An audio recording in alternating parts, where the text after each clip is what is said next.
समीर एक ऐसा काबिल सर्जन जिसकी बस एक ही जिद थी, मौत को हराना। लेकिन कई बार बड़ी से बड़ी महत्वाकांक्षा इंसान को एक ऐसे भयानक रास्ते पर ले जाती है जहां से लौटना नामुमकिन हो जाता है। एक ऐसा रास्ता जहां हकीकत और वहम के बीच की लकीर ही मिट जाती है। चलिए आज समीर की इसी कहानी की गहराइयों में उतरते हैं। कहानी की शुरुआत होती है समीर के इन अजीब और डरा देने वाले शब्दों से जो उसने एक रात हॉस्पिटल के गार्ड से कहे थे।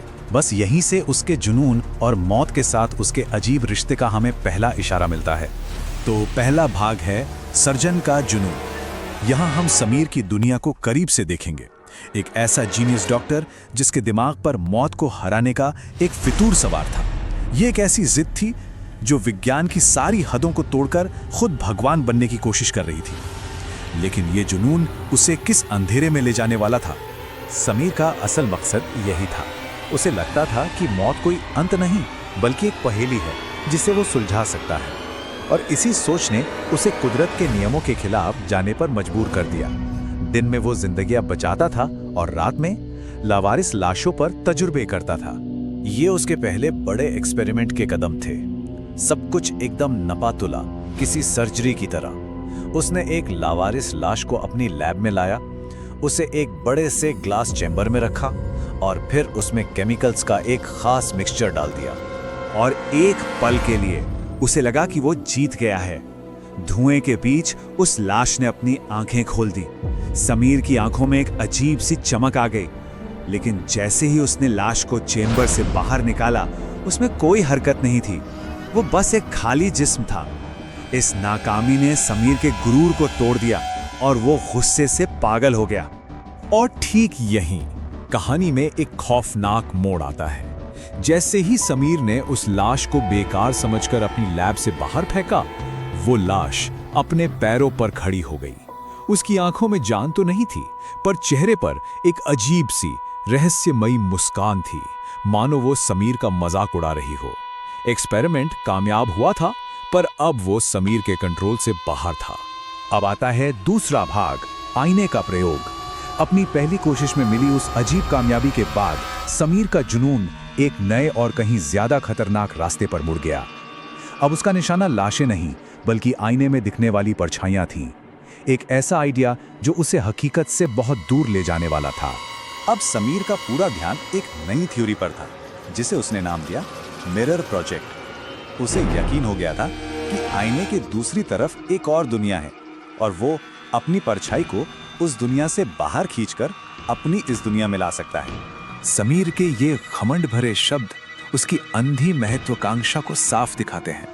उसे पूरा विश्वास था कि वो इतिहास रचने वाला है, लेकिन उसे ये अंदाजा भी नहीं था कि उसका ये एक्सपेरिमेंट खुद उसकी अपनी पहचान को ही मिटाकर रख देगा। एक्सपेरिमेंट शुरू होते ही एक अजीब सा खौफ पसरने लगता है। पहले दिन आईने में दिखने वाले समीर ने उसकी नकल करना बंद कर दिया। वो बस स्थिर खड़ा रहता। 5वें दिन उसके हाथ खून से सने हुए दिखे। 10वें दिन तक वो परछाई समीर को मानसिक रूप से तोड़ने लगी। उसने समीर के परिवार की तस्वीरें जला दी और 15वें दिन वो अपना ही गला काटने की एक्टिंग करने लगी।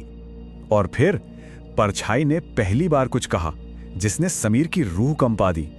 ये धमकी इस बात का सबूत थी कि समीर का कंट्रोल अब पूरी तरह से खत्म हो चुका था। अब वो अपनी ही परछाई का कैदी बन गया था, एक ऐसा कैदी जिससे वो कभी भाग नहीं सकता था। तीसरा भाग, हकीकत के टुकड़े। डर और पागलपन की हद पर पहुंच चुका समीर अब इस आतंक को खत्म करने का फैसला करता है। उसे लगता है कि उसके पास अब बस एक ही रास्ता बचा है। लेकिन यही फैसला कहानी को सबसे भयानक मोड़ पर ले आता है। एक ऐसा मोड़ जहां से वापसी नामुमकिन है। ये समीर का आखिरी और हताश प्लान था। उसे लगा कि आईने को तोड़ देने से सब कुछ खत्म हो जाएगा, कि वो उस परछाई को हमेशा के लिए मिटा देगा। ये उसकी आखिरी उम्मीद थी। और यहीं कहानी का सबसे खौफनाक मोड़ आता है।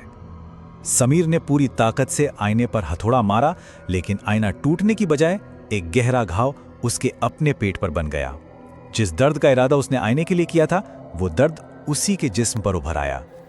जैसे ही समीर दर्द से तड़पता हुआ जमीन पर गिरता है, उसकी परछाई जो अब एक आजाद हमशक्ल बन चुकी है, ये शब्द बोलती है। शिकारी अब शिकार बन चुका था। आईना तोड़ने से वो परछाई खत्म नहीं हुई, बल्कि आजाद हो गई। चौथा भाग, जीती जागती कैद। आईना टूट चुका है और उसके साथ ही हकीकत भी। अब हम उस पल के भयानक अंजाम को देखेंगे जहां समीर अपनी ही बनाई दुनिया में एक कैदी बन जाता है और उसकी सजा उसकी सोच से भी कहीं ज्यादा खौफनाक है। जब समीर को होश आता है तो वो खुद को अपने ही बनाए नर्क में पाता है। उसकी लैब अब एक डरावनी जगह बन चुकी थी। हर तरफ लाल इमरजेंसी लाइट्स चमक रही थी। अंधेरे कोनों से उसके पुराने नाकाम एक्सपेरिमेंट की डरावनी आकृतियां निकल रही थी और उन सब के बीच उसका हमशक्ल शांत खड़ा था, एक साफ सफेद कोट में, जैसे अब वो ही उस जगह का मालिक हो। ये उसके हमशक्ल का ऐलान था, जबकि बाकी परछाइयां असली समीर को पकड़कर आईने के टुकड़ों की तरफ खींचती हैं। उसका हमशक्ल उसे बताता है कि अब उनकी जगहें हमेशा के लिए बदल चुकी हैं। और अब शुरू होती है अंतिम और सबसे भयानक पीड़ा। जैसे ही समीर को आईने के आयाम में खींचा जाता है, उसका शरीर बदलने लगता है। उसकी त्वचा की गर्मी और एहसास खत्म होने लगता है और वो धीरे धीरे एक ठंडी बेजान धातु में बदल जाता है। ये एक इंसान के एक बेजान चीज में बदलने का खौफनाक सफर है। उसका चेहरा, उसकी नाक, कान, होंठ सब अपनी पहचान खोकर एक सपाट चमकदार सतह में समा रहे थे। और ये है उसके अस्तित्व की अंतिम भयानक सच्चाई। समीर अब इंसान नहीं, बल्कि एक जीता जागता आईना है।